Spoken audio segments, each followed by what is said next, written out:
अब हम लोग उस जगह पे जा रहे हैं जहाँ पे थोड़ा हम लोग क्वांटम वर्ल्ड को समझें। बेसिकली अब हम लोग उस डायरेक्शन में जाना चाह रहे हैं जहाँ पे इनको नेचुरली और कैसे अच्छे से, आप मेडिटेट करते होंगे, आपने बहुत कोशिश की होगी मेडिटेट करने की, ये वो नहीं घटना घटी होगी, लेकिन यहाँ पे क्या होगा, प्रोग्रामिंग सेशंस होंगे जिसमें वो घटना घटेगी और घटनी ही घटनी है।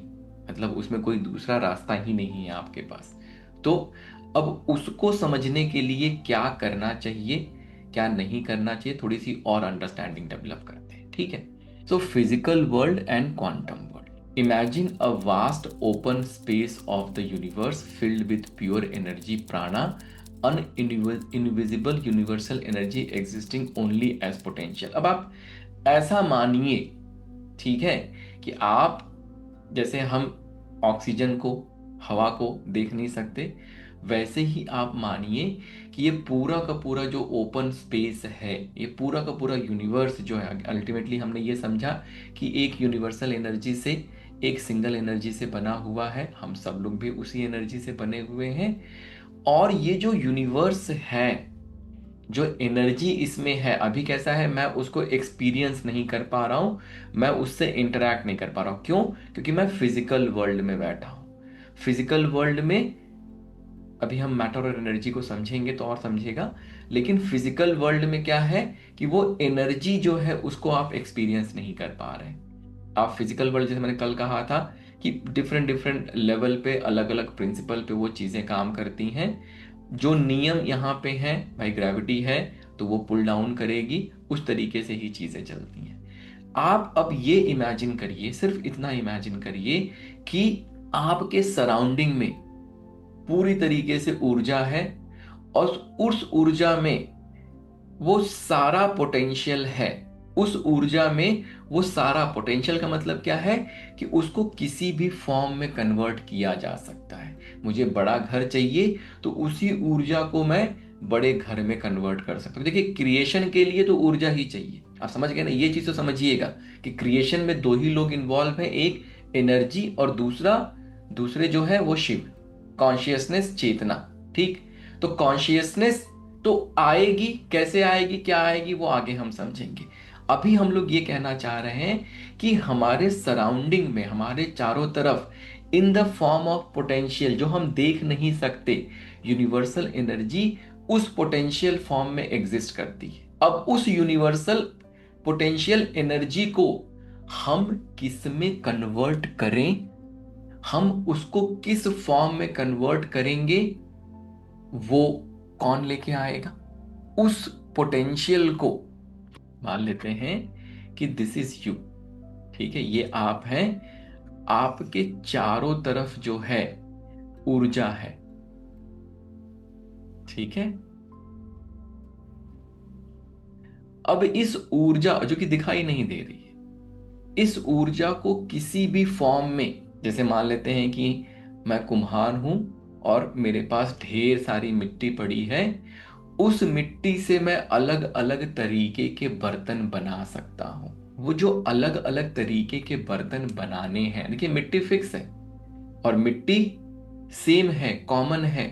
घड़ा भी बन सकता है, खिलौना भी बन सकता है, चाय पीने वाला जो वो कप होता है, हमारे बनारस में उसको पुरवा कहते हैं, वो भी बन सकता है। कोई भी फॉर्म वो ले सकता है, मिट्टी फिक्स है। घड़ा कैसे बन रहा है या खिलौने कैसे बन रहे हैं, कौन वो एबिलिटी लेके आ रहा है? वो जो कुम्हार की थिंकिंग कैपेबिलिटी है। मान लीजिए आप कुम्हार नहीं हैं, आपको घड़ा बनाने नहीं आता, मैं आपको वो मिट्टी दे दूं तो क्या आप घड़ा बना पाएंगे? अगर आपको मैं बिठा दूं उस चाक जो चलती है, तो क्या आप घड़ा बना पाएंगे? तो कहीं ना कहीं कुछ ना कुछ तो समझदारी इन्वॉल्व है जो उस घड़े को बना रही है, राइट? मिट्टी तो कॉमन है, तो वो जो समझदारी है कि भाई ये घड़ा ही है, ये घड़ा ऐसे बनेगा, ये खिलौना ऐसे बनेगा, ये वाला बर्तन ऐसे बनेगा, वो समझदारी से ही तो आ रहा है। और समझदारी ही क्या है? शिव है। तो ऐसे ही पोटेंशियल फॉर्म में ऊर्जा जो है वो चारों तरफ आपके सराउंडिंग में फैली हुई है। यूनिवर्सल एनर्जी, और एनर्जी का अपना कोई थॉट प्रोसेस नहीं है। एनर्जी क्रिएट कर सकती है, एनर्जी में मोशन है, लेकिन एनर्जी क्या क्रिएट करेगी तो वो शिव डिसाइड करेंगे। वो शिव की जो चेतना है, शिव की जो समझदारी है, उससे वो क्रिएशन हो रहा है। ठीक है। तो ये अगर, तो अगेन फिर वापस से वही बात हो गई कि अगर इसको मुझे अगर इसको मुझे अपने जो भी मेरे डिजायर्ड विश है, अगर उसमें मुझे इसको कन्वर्ट करना पड़ेगा, तो मुझे उस समझदारी को डेवलप करना पड़ेगा, तभी जाके वो कन्वर्जन होगा। ठीक है। मुझे अपने अंदर क्रिएशन की वो एबिलिटी डेवलप करने पड़ेगी, तभी जाके वो हो पाएगा। दिस एनर्जी बाई इटसेल्फ, तो ऐसा एक इमेजिनेशन रखेंगे कि सारी पोटेंशियल अवेलेबल है। This energy by itself is neither good nor bad. ऊर्जा अपने हिसाब से, उसके अंदर समझदारी है ही नहीं, सोचने समझने की एबिलिटी है ही नहीं। उसको सिर्फ इतना ही पता है कि उसके अंदर मूवमेंट है, मोशन है, उसके अंदर बस मूवमेंट एंड मोशन। ना तो वो अच्छी है ना वो खराब है। अच्छा और खराब कहां से आ रहा है, तो कॉन्शियसनेस से आ रहा है। It simply exist as possibility. Along with this, there is consciousness, the principle of awareness and intelligence that carries within the potential for all creation. Shiva के अंदर सारा पोटेंशियल है क्रिएशन का। सारी समझदारी, दुनिया की जितनी भी समझदारी आप देख रहे हैं, वो समझदारी कहां से आई है?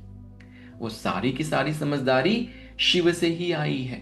तो उनके अंदर वो सारा का सारा इंटेलिजेंस, सारी की सारी समझ है कि क्रिएशन कैसा होना चाहिए या क्या क्रिएट होना चाहिए।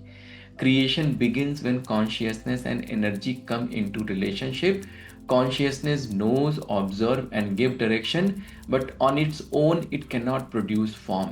Energy, on the other hand, has the power to move, transform, and manifest, yet without intelligence, it remains unorganized potential. इसका मतलब क्या हुआ कि जो पोटेंशियल आपके भी जीवन में है, वो पोटेंशियल फॉर्म में ही रह जाएगा, अगर आपकी चेतना, आपके कॉन्शियसनेस, आपके शिव अगर जागृत नहीं हुए। तो अब इसी चीज को जब हम मॉडर्न साइंस के हिसाब से देखते हैं ना, तो जैसे पहले कैसा था कि एक थोड़ा सा साइंटिफिक ये है, थोड़ा सा समझेंगे इसको, कि पहले ये माना जाता था, जैसे बिल्कुल सूक्ष्मतम लेवल पे, जहां पे हम लोगों ने एटम या अणु, इलेक्ट्रॉन, ये पढ़ा हुआ है चैट बॉक्स में, हाई स्कूल में पढ़ा होगा, है ना। तो पहले कैसा होता था, पहले ये माना जाता था, और ये न्यूटोनियन मॉडल है, ठीक है। तो उसमें ये माना जाता था कि ये जो सेंटर में आपका प्रोटॉन है, ठीक है, या फिर सिंपली उसको आप न्यूक्लियस कह लीजिए, ठीक है, ये न्यूक्लियस है, और यहां पे जो ये इलेक्ट्रॉन है वो फिक्स्ड ऑर्बिट में चक्कर लगा रहा है। अच्छा, फिक्स्ड ऑर्बिट में अगर चक्कर लगा रहा है उस लेवल पे, तो फिर क्या आप मॉडिफिकेशन कर सकते हैं? अगर फिक्स्ड लेवल में चक्कर लगा रहा है, अगर सबसे जो सूक्ष्मतम, जो स्मॉलेस्ट पार्टिकल है, ठीक है, और आपको जैसे अभी तो कैसा है कि ये लोग सिर्फ यहीं तक पहुंचे हैं कि हाँ, सबसे स्मॉलेस्ट जो है वो क्या कहते हैं, न्यूक्लियस है या एटम है। हमारे जो वैदिक शेयर, अगर आप शिव सूत्र पढ़ेंगे और उसमें और डिटेल में जाएंगे, तो वहां पे इससे भी सूक्ष्मतम लेवल पे जाने की बात करते हैं, उसके नाम वगैरह भी है, मुझे भूल गया है वो, ठीक है। तो अगर ये है तो क्या होगा, एवरीथिंग इज फिक्स्ड, कुछ भी आप चेंज नहीं कर सकते। जब चेंज हो ही नहीं सकता तो कुछ भी नहीं हो सकता। लेकिन उसके बाद जो है क्वांटम वर्ल्ड या क्वांटम मॉडल आया। जो क्वांटम मॉडल है ना, क्वांटम मॉडल ने क्या कहा कि हाँ न्यूक्लियस तो है सेंटर में, उसमें कोई दिक्कत नहीं है, लेकिन जो ये इलेक्ट्रॉन है ना, ये क्लाउड के फॉर्म में है, इस तरीके से क्लाउड के फॉर्म में है, और ये रैंडम मूव करता है। ठीक।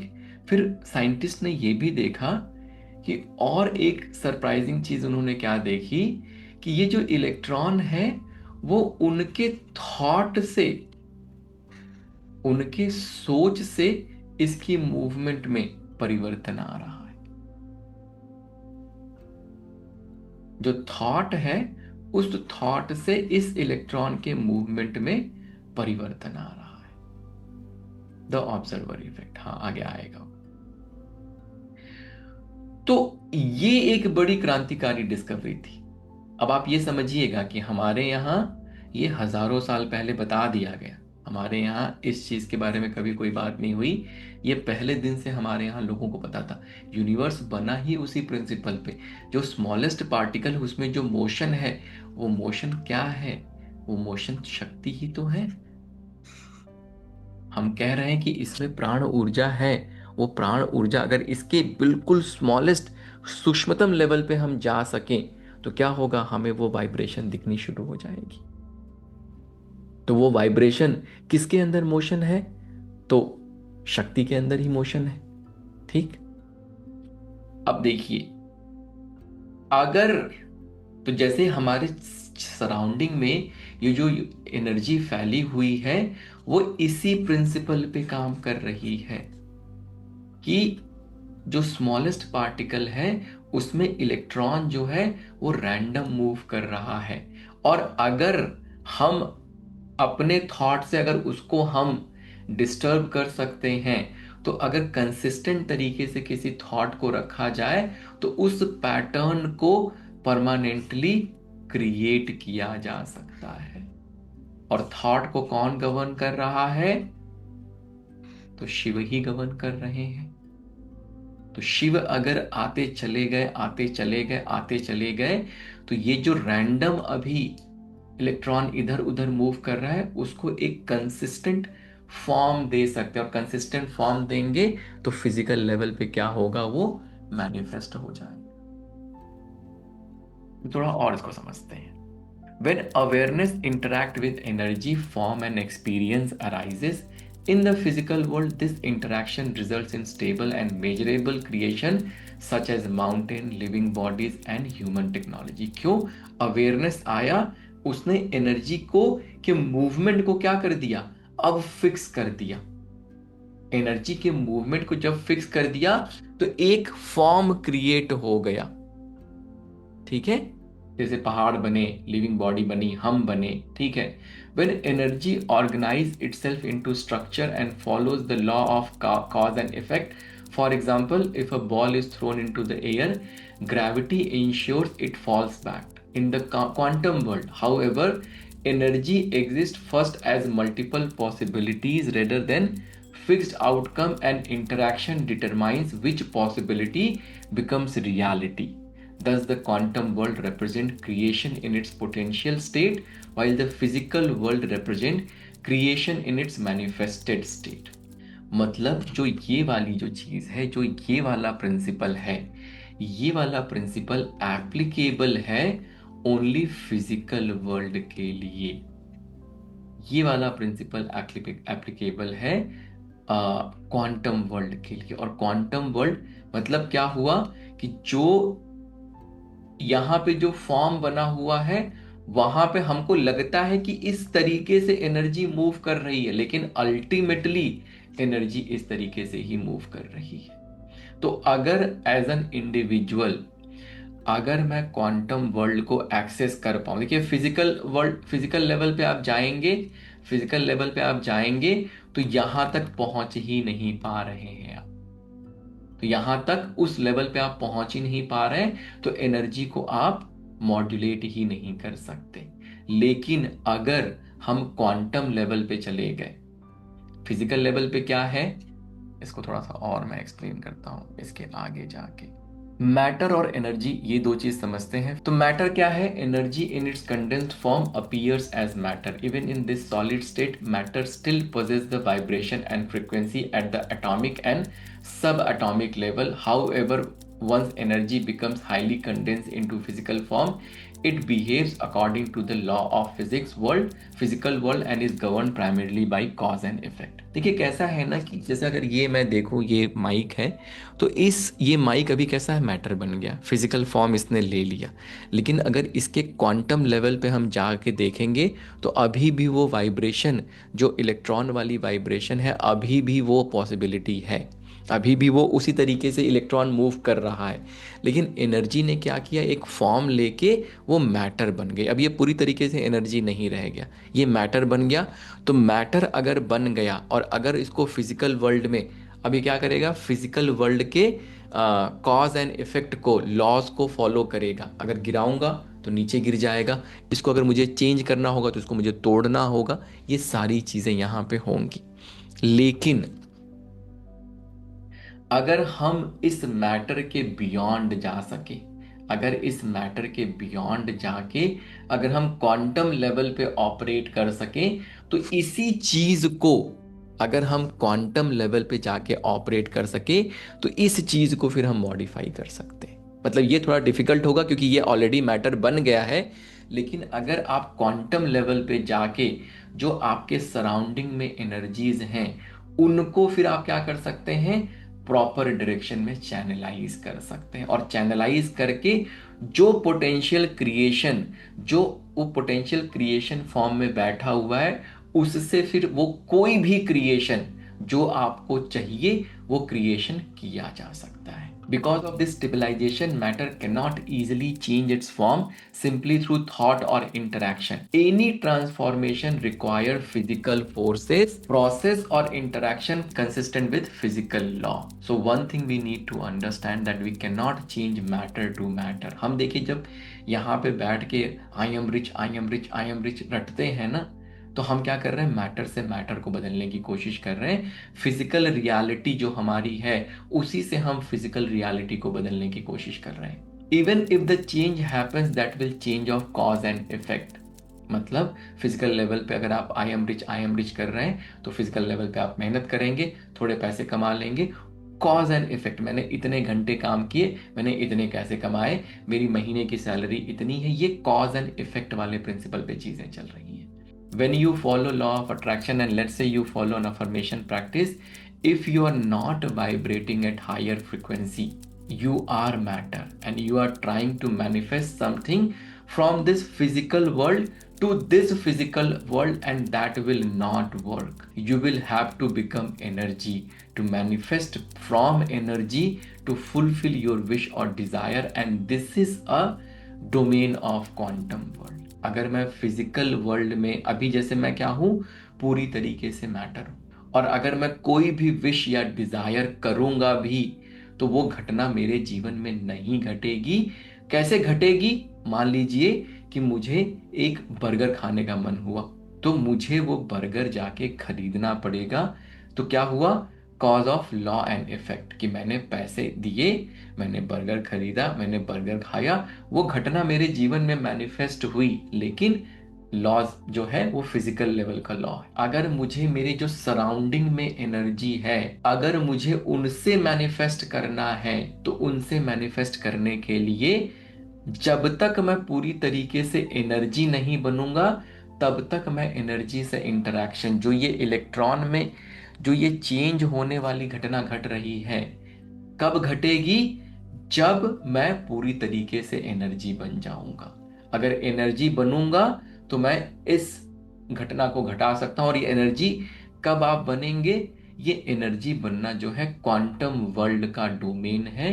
क्वांटम वर्ल्ड में जब आप पहुंचेंगे, तब जैसे अभी आप फिजिकल वर्ल्ड में आपकी फिजिकल रियलिटी है, ऐसे ही क्वांटम वर्ल्ड में क्वांटम लेवल पे जब आप पहुंचेंगे, तब क्या होगा, तब वो घटना घटेगी जहां पे अब आप पूरी तरीके से एनर्जी बन गए और आप इस चीज को ट्रांसफॉर्म कर सकते हैं।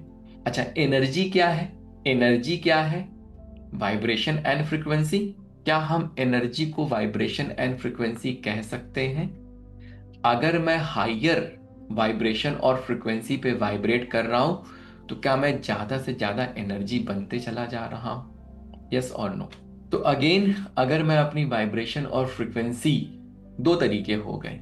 एक तो मैं अपनी वाइब्रेशन और फ्रीक्वेंसी बढ़ाऊं, और दूसरा मैं क्वांटम वर्ल्ड को एक्सेस करूं। तो क्या ये बात से सब लोग सहमत हैं कि अगर लॉ ऑफ अट्रैक्शन की प्रैक्टिस मुझे करनी पड़ेगी तो मुझे वाइब्रेशन और फ्रीक्वेंसी बढ़ानी पड़ेगी और मुझे क्वांटम वर्ल्ड को एक्सेस करना पड़ेगा? क्या इस बात से अभी तक में का क्या हम वहां पहुंच पाए हैं कि हम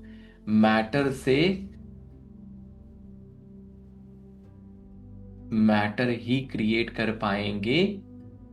अगर हमें कुछ क्रिएट करना है लॉ ऑफ अट्रैक्शन के लेवल पे तो हम एनर्जी से ही एनर्जी क्रिएट कर सकते हैं। मैटर से मैटर ही क्रिएट होगा, मैटर से एनर्जी में कोई ट्रांसफॉर्मेशन नहीं होगा। तो हमें क्वांटम वर्ल्ड को एक्सेस करना पड़ेगा। आगे आने वाले क्लासेस में धीरे धीरे धीरे धीरे हम लोग क्वांटम वर्ल्ड को जो है एक्सेस करना सीखेंगे।